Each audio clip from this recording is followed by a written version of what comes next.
Everyone, फिर से आप लोगों के सामने आ गया हूँ एक कहानी के साथ। आज जिस कहानी को सुनाने जा रहा हूँ, ये कहानी जो है कहीं न कहीं आपको भी ऐसा लगेगा, जो अगर डिपार्टमेंट में के लोगों को ढूँढने के लिए इतना ज़्यादा मशक्कत और इतना दिन लग सकता है, तो आम इंसान का क्या हाल होगा। क्योंकि दरअसल आज की कहानी में एक कांस्टेबल होता है, जो तैनात होता है। वो ड्यूटी के लिए निकलता है, लेकिन वो ड्यूटी पहुँचता नहीं है और घर भी वापस लौट कर नहीं आता है। जाने से पहले अपने घरवाले को कह के जाते हैं, मैं आज पूरी रात ड्यूटी करूँगा और सुबह लौटूँगा। लेकिन रात भर गुज़र जाते हैं और सुबह हो जाती है, सुबह करीब देर हो गए। तभी उस पुलिसकर्मी कांस्टेबल के घरवाले सोचते हैं, जो सुबह आने की बात किया था, लेकिन सुबह को इतना देर हो गया, दोपहर को होने को है, अभी तक वो लौटा क्यों नहीं। तो घरवाले ने अपने बच्चे को फ़ोन लगाने लगा, लेकिन फ़ोन का स्विच ऑफ बता रहा था। थोड़ा टाइम और इंतज़ार किया। अब इंतज़ार करते-करते हद से ज़्यादा टाइम हो गया, दूसरे ही दिन शाम हो गया, करीब-करीब अब 24 घंटा होने वाला था। तभी जो है घरवाले ने उनके जान-पहचान वाले में से, जो पुलिस वाले होते हैं, उनके साथ जो उठना-बैठना और जिस थाने में वो तैनात थे, उस थाने के लोगों को फ़ोन करते हैं और पूछताछ करता है। लेकिन सारे लोग कहते हैं, नहीं, वो तो ड्यूटी पर आया ही नहीं कल। इसे सुनने के बाद घरवाले का तो होश ही उड़ जाता है। घरवाला कहता है, जो ऐसा कैसा, वो तो कल रात को यहाँ से निकला था और कह के गए, जो आज मैं लौटूंगा नहीं, सुबह आऊँगा, रात को आऊँगा नहीं। लेकिन पुलिस वाले का कहना, वो तो ड्यूटी पे आया ही नहीं। अब घर वाला माथा पकड़ के बैठ जाता है, मेरा बच्चा कहाँ गया, कहाँ चला गया। स्विच भी ऑफ आ रहा है मोबाइल का।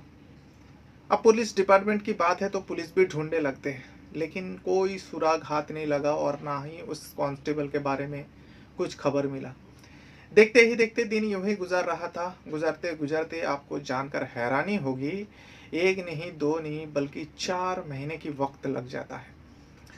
110 दिन बाद उस कांस्टेबल के बारे में थोड़ा बहुत लीड मिलती है। जब उस लीड के हिसाब से काम करने लगते हैं, तब एक ऐसी सच्चाई का खुलासा होता है। इस सच्चाई में रिश्ते को तो तार तार करता ही है, और उसके बाद 2 लोगों को हिरासत में लेता है, क्योंकि वो कांस्टेबल जो है इस दुनिया में ही नहीं रहा था। उसको उसी दिन मौत के घाट उतार दिया था। तो फिर पुलिस वाले को इतना समय क्यों लग गया, और एक ऑन ड्यूटी पुलिसकर्मी को किसने मारा और क्यों मारा, और रिश्ते को जैसे तार तार करने वाली बात मैं कर रहा हूँ, आखिर वो रिश्ते में था कौन, जिन्होंने पूरे रिश्ते को ही तार तार किया। तो फिर मैं आज इसी कहानी को सुनाने जा रहा हूँ, इसी घटना को बताने जा रहा हूँ। पूरा डिटेल दूंगा, जैसे कि हर वीडियो में मैं डिटेल देता हूँ, इस वीडियो में भी डिटेल निकाल कर लाया हूँ। लेकिन वीडियो में आगे बढ़ने से पहले वही छोटी सी रिक्वेस्ट रहेगा आप लोगों से, अगर आप पहली बार मेरे चैनल पर वीडियो देख रहे हो तो चैनल को सब्सक्राइब ज़रूर कीजिएगा, और वीडियो देखते समय वीडियो को भी एक लाइक कर दिया करें। तो भाई चलिए जानते हैं पूरा घटना आखिर क्या है और कहाँ का है। दरअसल ये घटना सामने आई थी 28 अगस्त को। 28 अगस्त को एक कांस्टेबल होता है, जिसका नाम होता है अभिषेक शर्मा। अभिषेक शर्मा, आपको एक तस्वीर दिख रहा होगा, यह है अभिषेक शर्मा, और इसकी उम्र जो है 30 साल होता है। अभिषेक शर्मा राजस्थान का एक बूंदी इलाका में, बूंदी जगह में, जो बूंदी शहर है एक्चुअली, ना तो जिला है ना कुछ है, बूंदी शहर में बूंदी पुलिस लाइन में वो तैनात थे कांस्टेबल के तौर पर, वहाँ पे काम कर रहा था। ये पूरी राजस्थान के अंदर आता है। अब वो 28 अगस्त को घर से निकालते हैं और घर वाले को कहकर जाता है, आज मैं रात को लौटूंगा नहीं, क्योंकि मेरी रात की ड्यूटी है, पूरी रात में मुझे ड्यूटी करना पड़ेगा और मैं सुबह लौटूंगा। घर वाले भी फिक्र नहीं करते, चलो जब बोल के जा रहा है, बता के जा रहा है, तो फिक्र करने की कोई बात नहीं। इस वजह से परमिशन मिलता है, चले जाते हैं। लेकिन सुबह तो दूर की बात, दूसरा ही दिन शाम हो जाता है, तभी भी लौटता नहीं है। घर वाले परेशान होता, पुलिस अलग अलग लोगों को फ़ोन करता, उसके जान पहचान वाले में से सारे लोग वही कहता, नहीं, वो तो ड्यूटी पे आया ही नहीं, तो यहाँ पे और किसी के साथ मुलाकात भी नहीं हुई, कोई कोई कैसे बता सकता है। लेकिन वो पुलिस जो है, अभिषेक शर्मा 2 दिन पहले अपने साथी को कहा था, मैं कुछ काम के लिए बाहर जाऊंगा, शायद मैं 1 दिन का छुट्टी ले सकता हूँ, ऐसा कहा था। उसके साथी ने कहा, लेकिन बगैर छुट्टी लेके, बगैर किसी को बोले वो कैसे जा सकता है। तो घर वाले का परेशानी अब बढ़ते जा रहा, बच्चे का फ़ोन नहीं लग रहा है। उस पुलिस ऑफिसर अभिषेक शर्मा जो कांस्टेबल होता है, उसका फ़ोन भी नहीं लग रहा है, स्विच ऑफ हो गया था उसी रात को, 28 अगस्त की रात को। अब सारे लोग ढूँढने लगते हैं, हर जगह में तलाश करने लगते हैं, हर किसी से पूछने लगते हैं, जिससे भी थोड़ा बहुत उसका जान-पहचान हो, जो भी उससे बात करता था। पुलिस डिपार्टमेंट में भी एक हड़कंप सी मच गई, जो हमारी बूंदी पुलिस लाइन डिपार्टमेंट में एक कांस्टेबल हुआ करता है, अभिषेक शर्मा, रातों रात गायब हो गया। वो भी ड्यूटी के लिए आ रहा था, बाइक से आ रहा था। बाइक भी गायब और उस अभिषेक शर्मा के बारे में कुछ नहीं पता, मोबाइल का स्विच ऑफ बता रहे। अब पुलिस भी इस केस को लेकर एकदम बेचैनी सी बढ़ जाती है, जो उसे ढूँढना ही है, कहाँ गया आखिर, उसका फ़ोन क्यों नहीं लग रहा, घर वाले को इत्तला क्यों नहीं दे रहा, घर वाले को क्यों कोई कुछ नहीं बता रहा, घर वाले को क्यों नहीं पता। आखिरकार गुमशुदगी मिसिंग कंप्लेन उसी बूंदी पुलिस लाइन में कर देते हैं। अब गुमशुदगी यानी मिसिंग कंप्लेन घर वाले ने दर्ज कराते हैं, तो पुलिस वाले अब घर वाले से ज़्यादा पुलिस वाले अब उसको ढूँढने लगा, क्योंकि पुलिस डिपार्टमेंट की बात है। ये भी ऑन ड्यूटी एक कर्मचारी है पुलिस में काम करने वाले। तब अभिषेक शर्मा के बारे में पूरे कच्चा चिट्ठा निकालता है, पता चलता है अभिषेक शर्मा शादीशुदा है और उनका पत्नी जो है मायके में है, बच्चे भी है एक। लेकिन पुलिस वाले जब जांच कर रहा था, तब इस केस में जो अभिषेक शर्मा और उनका पत्नी का नाम है दिव्या, इन दोनों के बारे में, जो पति पत्नी के बारे में थोड़ा बहुत नोक-झोंक के बारे में पता चला, जो दोनों में जमता नहीं, इसलिए मायके में है और काफ़ी समय से दिव्या जो है मायके में ही रह रही है। अब उनका मायके कहाँ है? उसी राजस्थान का माधेपुर में है। माधेपुर करके एक जगह है और गाँव का नाम है रजबड़ी गाँव। माधेपुर के अंदर ही एक गाँव आता है रजबड़ी गाँव, उस गाँव के रहने वाला है दिव्या। अब हो सकता है दिव्या के घर में वो गए होंगे। अब पति पत्नी है, कब तक एक दूसरे से रूठे रहे। तो माधेपुर में उसी राजबाड़ी गांव में चले जाते पुलिस के टीम, जाके दिव्या से बातचीत करता है। वहां जाने के बाद तो पता चलता है दिव्या तो तलाक की अर्जी कोर्ट में दाखिल कर दिया। अब वो तलाक लेना चाहते, मिलना तो दूर की बात, सुलह होने का तो दूर की बात, यहाँ पे तो तलाक की बात आ गई। अब पुलिस वाले को लग रहा है ऐसा तो नहीं जो इसके ससुराल वाले, अभिषेक शर्मा के ससुराल वाले ने ही अभिषेक के साथ कुछ कर दिया हो। अब अपना पीछा छुड़ाने के लिए ये सब बहाना कर रहा है तलाक का वगैरह वगैरह। लेकिन अभिषेक शर्मा के पास फ़ोन था। पुलिस इस दिशा में भी अब पता करने की कोशिश करता है, जो देखो तो पता करे। अब अभिषेक शर्मा के फ़ोन का कॉल डिटेल निकालते हैं, लोकेशन टेस्ट करता है। लोकेशन जो है माधेपुर का दिखा रहा था, तो पुलिस का शक जो है ससुराल वाले के ऊपर ही चला जाता है सीधा, सिंपल। जो अब माधेपुर में तो घर वाले अभिषेक शर्मा के बारे में पूछा, माधेपुर में ससुराल के अलावा और कोई रहता है रिश्तेदार जान पहचान वाला? तो अभिषेक शर्मा के घर वाले ने कहा नहीं, माधेपुर में हमारे बहू के अलावा और कोई जान पहचान वाले में से नहीं है। इस वजह से अब पुलिस का जो बूंदी पुलिस लाइन के पुलिस स्टेशन के कर्मी लोग ससुराल वाले के ऊपर ही डाउट करने लगा। ये जो अभिषेक शर्मा गायब हुआ है, इसमें ससुराल वाले का कुछ ना कुछ हाथ है। चलो अब देखते हैं, उसका कॉल डिटेल से पता चलेगा। अब कॉल डिटेल रिकॉर्डिंग से पता चलता है अभिषेक शर्मा की बात दिव्या से नहीं होती थी। दिव्या की नंबर भी लिया था पुलिस ने।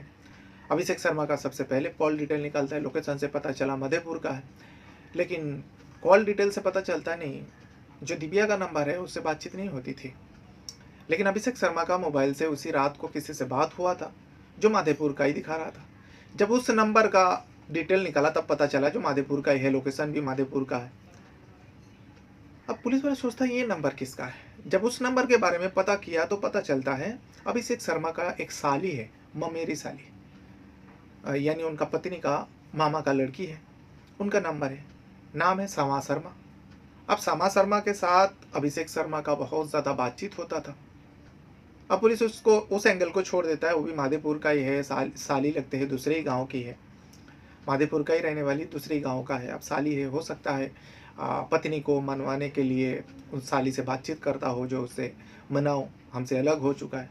लेकिन यहाँ पत्नी से बातचीत नहीं होता था अभिषेक शर्मा का। अब पुलिस वाले को लगा चलो ऐसा हो सकता है जो इस साली के साथ कुछ संबंध रहा हो। इस बारे में जब घर वाले से पूछा, घर वाले आनाकानी करते करते आखिरकार कह देता है हाँ, जो अभिषेक शर्मा है, जो उसकी बीवी के साथ रिश्ता जो अब टूटने की कगार में है, कहीं ना कहीं इसके जिम्मेदार जो है वही समा शर्मा होती है। आपको एक तस्वीर दिख रहा होगा, ये खूबसूरत सी लड़की, 19 साल उम्र होता है, इसका नाम है समा शर्मा, और समा शर्मा जो है दिव्या की मामा का लड़की होती है, यानी अभिषेक शर्मा का मामेरा साली। अब मामेरे साली के साथ अभिषेक शर्मा का संबंध यानी अवैध संबंध बन चुका था दोनों साली और जीजा में। दरअसल होता यूँ है, अभिषेक शर्मा और घर में कुछ दिन आकर रहने लगी थी समा। समा स्कूल में पढ़ाई कर रही थी, यानी कॉलेज कर रही थी, तो छुट्टी मिली तो अपने फूफीरी बहन यानी दिव्या के घर आ जाती है, उसके ससुराल आके रहने लगती है। अब इसी रहते रहते जीजा के साथ, अभिषेक शर्मा के साथ उसका नज़दीकियाँ बढ़ जाते हैं।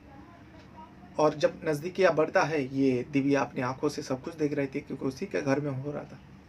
इसी को लेकर जो है अभिषेक शर्मा और दिव्या के बीच में बहुत ज़्यादा झगड़ा होता है, और इतना ज़्यादा झगड़ा बढ़ जाता है कि वहाँ से दिव्या तो अपनी बहन को मारकर भगा देते हैं। समा शर्मा वहाँ से चले जाते हैं, माधेपुर अपने घर चली जाती है। लेकिन यहाँ पे अभिषेक शर्मा और दिव्या के बीच में जो रिश्ते खराब होने लगा, अब वो कभी सुधरने का नाम ही नहीं लिया। दोनों पति पत्नी में आए दिन उसी को लेकर झगड़ा होता था, क्योंकि दिव्या को लगता था अभिषेक शर्मा उसको टाइम नहीं देता, उसे प्यार नहीं करता, वो हर वक्त मोबाइल पे लगा रहता, और मोबाइल से जो बातचीत जो है वो समा शर्मा से ही करती है। ये दिव्या को डाउट था, एक पत्नी है, आखिर पति के ऊपर डाउट कर रहा और रंगे हाथों पकड़ा था। उसी के घर में आपत्तिजनक हालत में समा शर्मा और अपने पति अभिषेक शर्मा को देख लिया था। कौन पत्नी अपने पति के ऊपर विश्वास कर सकते हैं, जो उसी के घर में किसी दूसरी लड़की के साथ ऐसा संबंध रखे, वो भी उसके मामा का लड़की थी। तो इसीलिए अब झगड़ा इतना ज़्यादा बढ़ जाता है कि दिव्या आखिरकार अभिषेक के घर छोड़कर वो अपने मायके चली जाती है। मायके जाके रहने लगती है, और दिव्या सोच लेती है अभिषेक शर्मा के साथ वो रहेगी नहीं, उसको तलाक दे देगी। तलाक की अर्जी उसने कोर्ट में दाखिल भी किया था, प्रक्रिया चल रहा था। लेकिन यहाँ पे पता करना था आखिर अभिषेक शर्मा है कहाँ, और अभिषेक शर्मा कहाँ गया, इसके पीछे किसका हाथ हो सकता है। जब अभिषेक शर्मा का मोबाइल से उस समा शर्मा का नंबर निकलता है, समा शर्मा के बारे में पता चलता है, जो दिव्या का मामा का लड़की है। अब समा शर्मा का मोबाइल का नंबर ले लेते हैं। अब इसमें समा शर्मा का मोबाइल से पता चलता है, जितना बातचीत अभिषेक शर्मा समा से करती थी उतनी ही अभिषेक शर्मा से भी करती थी। लेकिन समा शर्मा के मोबाइल में एक और नंबर निकलता है, जिसमें हद से ज़्यादा अभिषेक शर्मा से भी ज़्यादा बातचीत होती थी। अब उस नंबर के बारे में जब पुलिस वाले पता किया, जो समा शर्मा आखिर किसके साथ इतना ज़्यादा बातचीत करता है, यहाँ तो उसके साथ रिलेशन में है अभिषेक शर्मा के साथ, तो एक नंबर और पता चलता। जब उस नंबर के बारे में पता किया तो पता चलता ये नंबर एक उसी माधेपुर के रहने वाला एक अट्टा कट्टा नौजवान, आपको एक तस्वीर दिख रहा हो, इसका नाम है नवेद नगराज। अब नवेद नगराज का नंबर होता है। नवेद और समा के रिश्ते के बारे में पता किया तो पता चलता है ये एक दूसरे को प्यार करते हैं। अब पुलिस को कहीं ना कहीं धीरे धीरे थोड़ा मामला समझ में आ रहा है, जो अभिषेक शर्मा जो गायब हुआ है, इसके पीछे हो सकता है दिव्या का हाथ हो, लेकिन पक्का यकीन है समा का हाथ ज़रूर है। अब समा के मोबाइल का लोकेशन टेस्ट करता है, और उस नवेद का भी मोबाइल का लोकेशन टेस्ट करता है, और पहले ही अभिषेक शर्मा का मोबाइल का लोकेशन टेस्ट किया था, पता चला था माधेपुर के अंदर ही एक केला है, विजयगढ़ केला, उस केले के आसपास दिखा रहा था। जब इन दोनों का नंबर का लोकेशन टेस्ट करता है कॉल डिटेल से, तो पता चला कौन किसके साथ बात करता है, कितना टाइम बात करता है, ये सब सारी चीज़ पता चला। अब 28 अगस्त का लोकेशन टेस्ट करता है, तो इसमें साफ क्लियर हो जाता है, जो समा शर्मा है, नवेद नगराज है और अभिषेक शर्मा, तीनों का मोबाइल का लोकेशन उसी रात को, 28 अगस्त की रात को, उसी विजयगढ़ किले के पास दिखा रहा था। इतना सबूत काफ़ी था पुलिस वाले के लिए नवेद से और समा शर्मा से पूछताछ करने के लिए। इससे पहले उन दोनों के ऊपर हाथ भी नहीं लगाया था, क्योंकि पुलिस वाले को लग रहा था जो इन दोनों का हाथ है, पहले सबूत मिल जाए, फिर उसके ऊपर सख्ती करेंगे, उसके बारे में पूछेंगे अभिषेक शर्मा के बारे में। अब दोनों को उठाते हैं, नवेद को भी उठाते हैं और समा शर्मा को भी उठाता है। जब दोनों को उठाते हैं और दोनों को आमने सामने बिठा के पुलिस वाले पूछताछ करता है, तो दोनों हर मुजरिम की तरफ इधर उधर की बातें करने लगे, बरगलाने की कोशिश किया। लेकिन पुलिस के पास सबूत था, कॉल डिटेल रिकॉर्डिंग था, लोकेशन था, जिसके आधार पर अब दोनों से पूछताछ करता है। तुम दोनों का लोकेशन उसी दिन 28 अगस्त को इसी विजयगढ़ किले में दिखा रहा था, जिस दिन अभिषेक शर्मा का भी लोकेशन इसी विजयगढ़ किले में दिखा रहा था। आखिर अभिषेक शर्मा है कहाँ, तुम लोग बता दो। तब ये दोनों आखिरकार टूटता है और सच्चाई कबूल लेता है। सच्चाई कबूल लेता है और कहता है अभिषेक शर्मा अब इस दुनिया में नहीं रहा। इसे सुनने के बाद हर कोई चौंक उठता है। एक ऑन ड्यूटी पुलिसकर्मी को इन दोनों ने कैसे दुनिया से हटा सकता है, इतनी हिम्मत कैसे हो सकती है। चलो आम इंसान की बात होता तो अलग था, लेकिन in on duty officer, on duty पुलिसकर्मी को कैसे इन दोनों का हिम्मत की ताक देनी पड़ती है। पुलिस वाले तो रोंगटे खड़े हो जाते इसे सुनने के बाद। आखिरकार पूछता है कब और कहाँ पर मारा, तो दोनों कहता है उसी विजयगढ़ किले में हम लोग उसे दफना दिया और उसी रात को 28 अगस्त को दफना दिया। अब 4 महीने बाद 110 दिन के बाद उन दोनों हत्थे चढ़े थे पुलिस के, दोनों बता रहा था, जो 28 अगस्त को। अब उन्हीं के दोनों की निशानदेही पर उस किले में जाता है। विजयगढ़ किले में जाने के बाद एक गड्ढा खोदते हैं। गड्ढा खोदने के बाद जब उस अभिषेक शर्मा तो नहीं रहा, अभिषेक शर्मा का कंकाल निकालता है उन दोनों का निशानदेही पर। कंकाल को पोस्टमार्टम के लिए भेज देता है। जब पोस्टमार्टम का रिपोर्ट आता है, पता चलता है हाँ अभिषेक शर्मा का ही ये कंकाल है। अब अभिषेक शर्मा का कंकाल तो मिल गया, लेकिन अभिषेक शर्मा का बाई, कपड़ा वगैरह और कहाँ है। इन दोनों ने कहा था उसी दिन उसको नंगा करके, क्योंकि वो वर्दी में था, पुलिस का वर्दी है, इसीलिए उन दोनों ने सबसे पहले कपड़े को भी ठिकाने लगाया। इसी विजयगढ़ किला के आसपास तालाब था, तालाब में फेंक दिया। जो तालाब को कोई यूज़ नहीं करता, उस तालाब में कपड़े को फेंक दिया। लेकिन बाइक को सबसे पहले तो इन दोनों ने मिलकर पेट्रोल निकाला। नवेद ने उस गाड़ी से, बाइक से पेट्रोल निकाला। निकालने के बाद उस गाड़ी को ऊपर छिड़क कर गाड़ी को जला दिया। गाड़ी पूरी तरह से जला नहीं, फिर उसको ठंडा होने के बाद उस गाड़ी को घसीटते हुए लेके जाता है और एक कुएं में फेंक देता है। उस कुएं को भी दिखाता है और उस गाड़ी को भी, यानी बाइक को भी निकालते हैं। जो भी बचा कुचा पार्ट्स था उसका निकाला, बाकी तो जल चुके थे। अब उस तालाब में भी ढूंढने की कोशिश करता है, मोबाइल ढूंढने की कोशिश करता है, ना तो मोबाइल मिलता ना कपड़ा मिलता है। 4 महीना हो चुका है, शायद सड़ गल गया होगा या कहीं और जगह फेंका होगा। अब ये अभिषेक शर्मा का कंकाल भी मिल चुका है, पोस्टमार्टम से साफ पता चल गया अभिषेक शर्मा का कंकाल है, सब कुछ हो गया है। लेकिन आखिर एक सवाल है, अभिषेक शर्मा को क्यों मारा, मारने का पीछे वजह क्या था। इसी सामा शर्मा के वजह से अभिषेक शर्मा और उनके पत्नी दिव्या के बीच में तनाव बढ़ा, दोनों अलग हो चुके, तलाक तक आ गए। तो फिर जब रिलेशन में अभिषेक शर्मा के साथ ये थी, समा शर्मा अभिषेक शर्मा के साथ समा थी, तो फिर मारने का वजह क्या था, मोटिव क्या था, अब पुलिस को ये जानना था। तो इसमें जो समा शर्मा है वो कहती है मैं अभिषेक शर्मा से प्यार नहीं करती थी, मैं तो बस उसके साथ टाइम पास कर रही थी, मैं तो प्यार नवेद नागराज से करती थी। यानी वही नवेद नागराज जो समा शर्मा का साथ दिया अभिषेक शर्मा को मारने के लिए। लोकेशन भी वही दिखा रहा था जहाँ पर से मिला, जो पुलिस के कस्टडी में। मैं तो नवेद से शादी करना चाहती थी, तो फिर अभिषेक शर्मा को क्यों मारा, क्या अभिषेक शर्मा रोड़ा बन रहा था। तो इसमें समा शर्मा कहती है हाँ, मेरी वजह से उसका शादीशुदा ज़िंदगी बर्बाद हुआ और मैं अपने आप को जिम्मेदार भी मानती थी। जो मेरी वजह से मेरी फूफी का लड़की का, फूफेरी बहन का घर टूटा। और अगर मैं अभिषेक शर्मा से शादी कर लूँ, ऐसे मैं शादी तो करना नहीं चाहती थी, मैं तो शादी नवेद से ही करना चाहती थी, लेकिन मैं अगर सोचती थी अगर अभिषेक शर्मा से शादी कर लूँ तो मेरी परिवार में और मेरी रिश्तेदारी मेरी थुथु होगी, मेरे साथ कोई रिश्ता नहीं रखेगा। इस वजह से मैं अभिषेक शर्मा से पीछा छुड़ाना चाहती थी। इस बीच नवेद के करीब मैं आ गई, और जब मैं नवेद के करीब आया, अभिषेक शर्मा को बातचीत करना थोड़ा बहुत बंद कर दिया, उनको टाइम नहीं देता था। क्योंकि अभिषेक शर्मा जहाँ पर रहता था उससे करीब 136 और 140 किलोमीटर की दूरी में ये सारी घटना हुआ था, जो माधेपुर किला है, विजयगढ़ किला माधेपुर में। और ये लोग रहते थे बूंदी पुलिस लाइन के अंतर्गत, जो अभिषेक शर्मा का घर था। तो इतना दूर आने उसको कैसे बुलाया और क्यों आया, तो इसमें समा शर्मा कहती है एक दिन मैं, क्योंकि अभिषेक शर्मा हमेशा मुझे फ़ोन करते थे, बातचीत होती थी, अब मैं इससे छुटकारा पाना चाहती थी। इस बारे में मैं नवेद से भी बात किया, जो मैं तुमसे शादी तो कर लूँगी, लेकिन शादी में रोड़ा बन रहा है मेरा जीजा, जो मेरे फूफी के बहन का पति है, अभिषेक शर्मा कांस्टेबल है और बूंदी में रहता है, वो जब तक रहेगा हम दोनों शादी नहीं कर सकते। इसे सुनने के बाद नवेद कहता ठीक है, उसको किसी बहाने से बुलाओ और उसको उसका काम तमाम कर देते।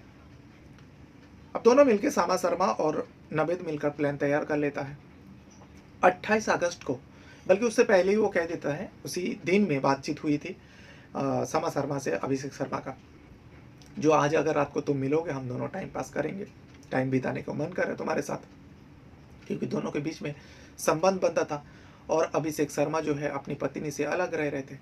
इस वजह से अभिषेक शर्मा भी तैयार हो जाता है और घर वाले को कह देते हैं जो मैं आज रात भर ड्यूटी करूंगा, रात को लौटूंगा नहीं, क्योंकि उसे 136 किलोमीटर दूर जाना था, समा के साथ टाइम पास करना था। इस वजह से घर से ही वो परमिशन ले लिया था, जो मुझे आज आने में देर हो जाएगा, हो सकता है मैं कल सुबह आऊँगा, तुम लोग फिक्र मत करना, तुम लोग मुझे फ़ोन भी मत करना, मैं ड्यूटी पे रहूँगा। अब वो समा से मिलने के लिए वहाँ चले जाते हैं। अब विजयगढ़ किला सुनसान जगह था, सुनसान इलाका था। वहाँ पर रात को 12:30 बजे लोकेशन से भी ये पता चला था, और मोबाइल जब लोकेशन टेस्ट किया तो टाइमिंग भी पता चला था। रात को 12:30 बजे एक किले के पास समा शर्मा बुलाती है। जब अभिषेक शर्मा जाता है तो देखता है कि समा शर्मा के पास साथ एक लड़का भी बैठा हुआ था। अभिषेक शर्मा पूछते हैं कौन है ये? समा शर्मा कहती है मेरा दोस्त है, बस इसी किले के पास थे तो मुलाकात हो गया, मुझे डर लग रहे थे तो इसीलिए मैं उनको रुका लिया, बैठा लिया, हम लोग बातचीत कर रहे थे, अब तुम आ गए तो मुझे कोई डर नहीं। अब नवेद कहता है ठीक है मैं यहाँ से फिर जाता हूँ। तो समा शर्मा कहती है ठीक है जाओ। अभिषेक शर्मा है उसका शुक्रिया अदा करता है, उसे क्या पता था क्या प्लान चला है और क्या करने वाला, जो इसका ख्याल रखने के लिए शुक्रिया धन्यवाद करते हैं। अब नवेद वहाँ से चले जाते हैं। अब ये दोनों एक किनारे पे बैठ के बातें करने लगता है, क्योंकि अब इन दोनों को लग रहा था कोई नहीं है, क्योंकि समा शर्मा को पता था नवेद यहीं पे प्लान के तहत, अभिषेक शर्मा को लगा था कोई नहीं है, और अभिषेक शर्मा एक बेखौफ बात कर रहा था। इसी बीच नवेद जो है फिर चुपके से आते हैं, अभिषेक शर्मा के पीछे से आते हैं, एक लोहे का रॉड से उसको ऊपर वार कर देता है, और इतना तेज़ वार करता है कि उसी बीच अभिषेक शर्मा ज़मीन पर गिरता है, और गिरने के बाद उसकी ताकत ही नहीं रहा। फिर उसके बाद वार पे वार करता रहा और दोनों ने मिलकर उस अभिषेक शर्मा को मार डालते। अब उसका खून से सना हुआ पुलिस वर्दी था, उन लोग डर जाता है अगर पुलिस वर्दी खून से सना हुआ बहुत बड़ा मामला हो सकता है। ऐसे ही तो उसका लाश को ठिकाने लगाने का प्लान बना चुका था। फिर भी अभिषेक शर्मा का सारे कपड़ा बदन से उतार लेता है, उसको नंगा करके उसको उसी केले में एक गड्ढा खोद कर दफना देता है। उसी 28 अगस्त की रात को सब कुछ हो रहा था, दोनों मिलकर कर रहा था, सामा शर्मा और नवेद नागराज दफना देते हैं। दफनाने के बाद अब उसका नवेद अभिषेक शर्मा का तो काम तमाम कर देता है। फिर उसके बाद अब उसका कपड़ा को लेकर एक तालाब में फेंक देता है। उसका बाइक को ठिकाना लगाने के लिए सबसे पहले बाइक को जला देता है, बाइक को भी एक कुएं में फेंक देता है। फेंक देने के बाद वो दोनों वहाँ से फरार हो जाता है। ये पूरा सच्चाई, पूरा घटना जब पुलिस वाले के सामने दोनों बयान करता है, पूरे पुलिसकर्मी के साथ साथ घर वाले भी हैरान हो जाते हैं। जो इतनी मासूम से दिखने वाली ये लड़की, आपको इस तस्वीर से पता चलेगा, इस मासूम से दिखने वाली इस लड़की ने इतना बड़ा क्राइम को अपना सकती है, अपने हाथ से ये कर सकती है। अब दोनों के कबूलनामा सबूतों को आधार को रखते हुए पुलिस ने उन दोनों को कोर्ट पेश करती है, और दोनों को 302 धारा लगाकर कोर्ट जब चार्जशीट दाखिल करता है कोर्ट में, उन दोनों को जेल भेज देता है, यानी जेल की सज़ा सुना देती है। ये था वो पूरी कहानी जो राजस्थान का बूंदी से शुरू होती है और ख़त्म होता है राजबाड़ी गांव माधेपुर, जो माधेपुर में एक विजयगढ़ किला है, उस किले के अंदर ये पूरी घटना को अंजाम दिया गया था। बहरहाल अपने साथ साथ अपना परिवार का भी बहुत ज़्यादा ख्याल रखिएगा, और जाते जाते आपको इस वीडियो को भी मैं दिखाना चाहूँगा। आप इस वीडियो से भी थोड़ा बहुत पता लगा सकते हो जो उस अभिषेक शर्मा के साथ क्या हुआ था। ये वही किला है, विजयगढ़ किला का तस्वीर है जहाँ पे अभिषेक शर्मा को दफनाया गया था। प्रकरण है ये 28 तारीख को मेरा भांजा अभिषेक शर्मा ये गुमशुदा की रिपोर्ट गुमशुदा हो गया था, और 5 तारीख को हमने गुमशुदा की रिपोर्ट दर्ज कराई थी। पुलिस इन्वेस्टिगेशन लगातार चलती रही। इस दौरान पुलिस इन्वेस्टिगेशन में अपराधी पकड़े गए। कौन कौन थे आरोपी? आरोपी श्यामा शर्मा और एक नाविद करके है। वो कोई रिलेशन में थे? श्यामा रिलेशन में है, नाविद अलग है कोई। अच्छा। और इनसे पता चला कि डेड बॉडी को यहाँ महल पे गाड़ा हुआ है, तो इनके आधार पर पुलिस यहाँ लेके आई है और हमने हमारी शव बरामद कर ली। अच्छा, तो अगर पोस्टमार्टम करवा दिया? हाँ, हो गया। तो ये तो पुलिस इन्वेस्टिगेशन में पता चलेगा, बाकी तो हमारे हिसाब से तो कोई सा भी मामला हो सकता है। कोई प्रेम प्रसंग का ऐसा था? ऐसा कुछ स्पष्ट कह नहीं सकते हम तो, क्योंकि क्या लगता है? हुआ की लड़की है, साली लगती है। क्या मामला है? ये 28 अगस्त से ये कांस्टेबल अभिषेक शर्मा जो बूंदी पुलिस में ही कार्यरत था, 28 अगस्त से ये लापता था यहाँ से। उसके बाद इसके परिजनों ने इसकी गुमशुदगी दर्ज कराई और फिर इसके अपहरण का मुकदमा दर्ज करवाया, जिसका अनुसंधान डिप्टी एसपी बूंदी मनोज कुमार शर्मा कर रहे थे, और जिसमें डीआईजी साहब के निर्देशन में एसपी साहब द्वारा स्पेशल टीम का गठन किया गया, जिस टीम द्वारा अथक प्रयास करके और इसका तकनीकी आधार पर विश्लेषण करके और जो पाया गया इसमें श्यामा शर्मा और नावेद की इसमें भूमिका संदिग्ध होने पर उनको यहाँ बुलाकर तफ्तीश की गई, तो उन्होंने जुर्म होना स्वीकार किया, जिस पर उनकी निशानदेही से डेड बॉडी बॉली में खंडर महल है वहाँ से बरामद की गई और इसका मेडिकल बोर्ड से पोस्टमार्टम करवाया गया। और अभिषेक शर्मा जो मोटरसाइकिल जो इन्होंने काम में ली थी, उस मोटरसाइकिल को उन्होंने कुएं में डाल दिया था, उस मोटरसाइकिल को भी उनकी निशानदेही से बरामद कर लिया गया है। और उसके जो पहने हुए कपड़े थे उन्होंने वो एक थैले में डाल के उन्होंने रास्ते में फेंक दिए तालाब के पास में। उस तालाब में उन्होंने पहले प्रयास किया शायद तालाब में कहीं डूबने से डेथ हो गई, लेकिन उसमें कुछ नहीं मिला, लेकिन कपड़े खून आलूदा मिले थे, तो वो कपड़े भी उसी के थे, वो पहचान होगी। तो उसके बाद दोनों गिरफ्तार कर लिया गया और उनसे नरकंकाल बरामद करके मोटर बरामद कर ली गई और उनका पीसी रिमांड प्राप्त किया जा चुका है और अभी कार्रवाई की जाएगी। कुछ भी कांस्टेबल को 4 महीने लग गया आपको ढूंढते हैं और उसकी लाश नहीं मिली है, क्या कहना चाहेंगे? अब उसमें काफ़ी मोबाइल नंबर ऐसे थे जो उन्होंने यदा कदा काम में लिए थे, जो रूटीन में डेली काम लेते वो काम में नहीं ले रहे थे। उन्होंने अपना साक्ष्य छिपाने के काफ़ी प्रयास किए थे, लेकिन तकनीकी आधार पर उसको विश्लेषण करने में टाइम काफ़ी लगा उसमें, इसलिए उसमें टाइम लग गया उसमें। बाकी उसमें हम ये चाह रहे थे कि बिल्कुल जब तक डेड बॉडी तक नहीं पहुँचते तब तक हम भी सोच रहे थे, पहले 2-3 बार से तफ्तीश की जा चुकी थी, लेकिन इन्होंने अनभिज्ञता जाहिर की, लेकिन उसके बाद जो हमने तकनीकी आधार पर और विश्लेषण करके और पुख्ता होने पर हमने उनको गिरफ्तार किया, उसके बाद डेड बॉडी बरामद हुई। सर इसमें 2 बार जिस प्रकार से जो अभी आपने की थी उनको न्यायालय में पेश किया था, क्या मामला है?